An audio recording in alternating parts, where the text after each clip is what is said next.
शालिग्राम मृत्युकांड से पूर्व सितंबर सन 1930 ईस्वी में पंडित जी ने मुझे कानपुर बुलाकर एक 38 बोर का रिवॉल्वर और 6 गोलियां दी।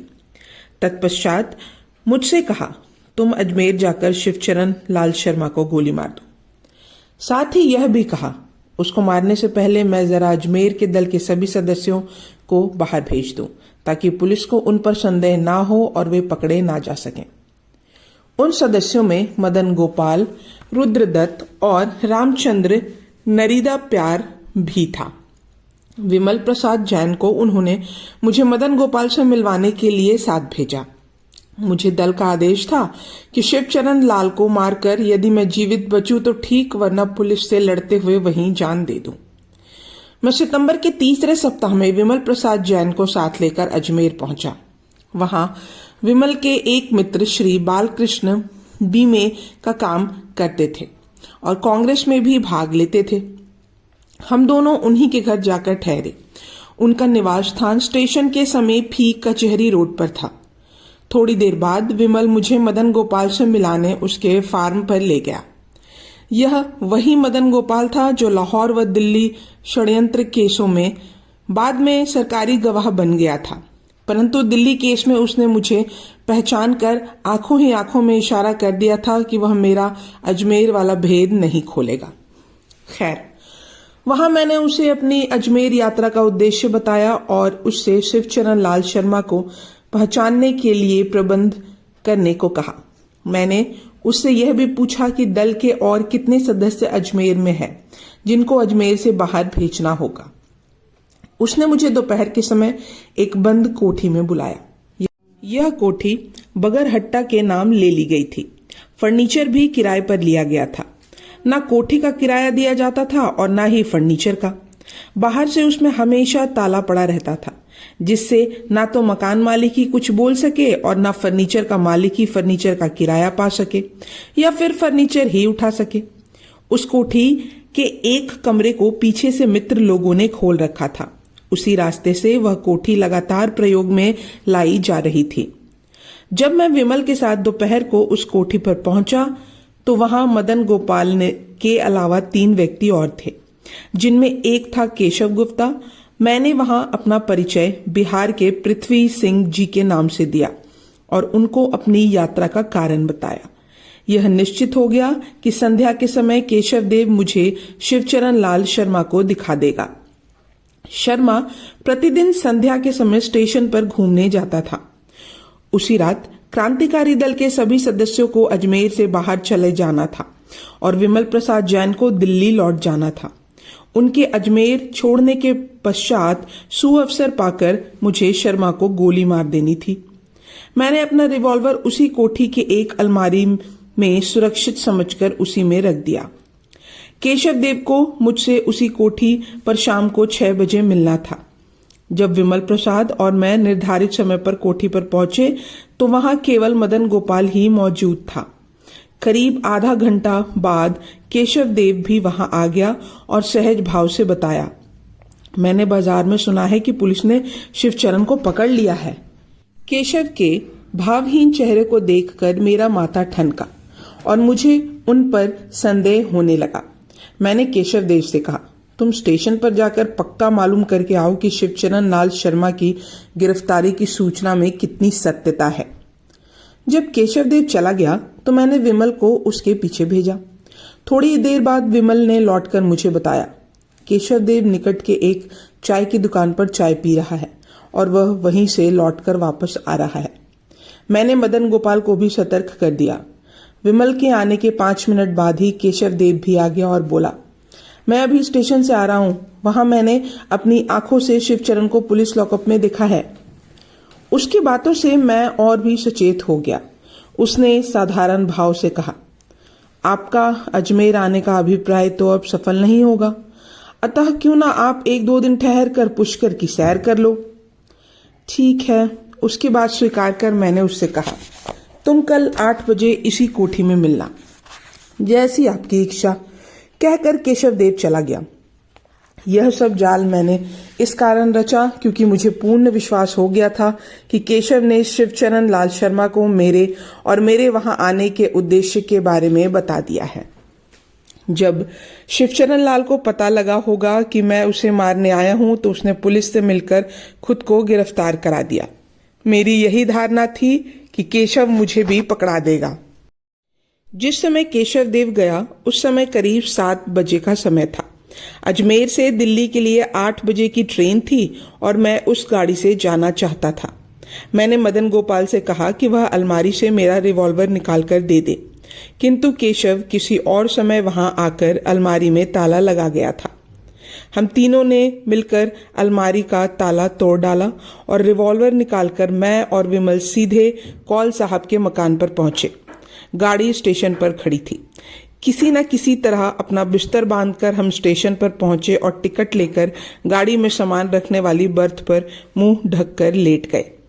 जब अजमेर से ट्रेन को चले हुए करीब 1 घंटा बीत गया तभी हम उस बर्थ से नीचे उतरे। हमें भय था कि कहीं केशव स्टेशन पर घूमते घूमते ना पहुंचे और हमें देखकर पुलिस को सूचित ना कर दे। जब हम अपना बिस्तर बांध रहे थे तब तक कौल साहब घर आ चुके थे। कदाचित वह हमारी अजमेर यात्रा का उद्देश्य भी ताड़ गए थे। उन्होंने हमसे कहा था, शिवचरण लाल शर्मा गिरफ्तार हो गया है। साथ ही उन्होंने यह भी बताया, ऐसा सुना गया है कि शर्मा को किसी व्यक्ति ने टेलीफोन पर खबरदार किया था कि उसकी जान को खतरा है। इसलिए शर्मा ने पुलिस को टेलीफोन पर खुद को गिरफ्तार करने को कहा। दिल्ली आने पर मैंने अपने अजमेर यात्रा का ब्यौरा चंद्रशेखर आजाद को दे दिया और साथ ही उन्हें केशव से सतर्क रहने के लिए भी लिख दिया था, परंतु मैं खुद सतर्क ना रह सका। केशव ने नंदकिशोर निगम को 1 दिसंबर 1930 ईस्वी की शाम तिलक पार्क की सभा में अचानक देख लिया।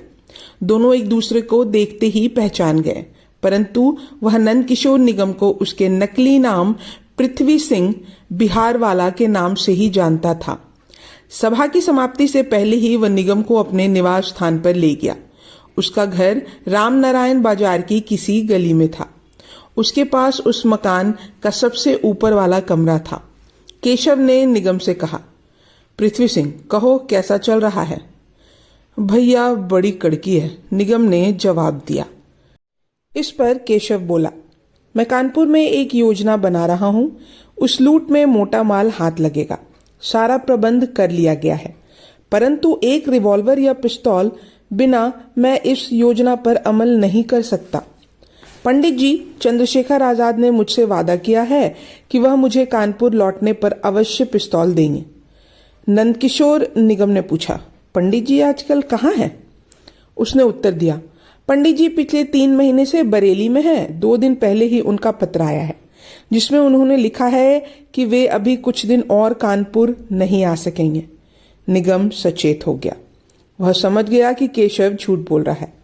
उसी सुबह निगम पंडित जी के साथ था, अर्थात पंडित जी बरेली गए ही नहीं थे। मगर फिर भी निगम एक भारी भूल कर बैठा। जैसे ही केशव ने बातों बातों में निगम से उसकी दिनचर्या पूछी तो निगम ने उसे सच सच बता दिया।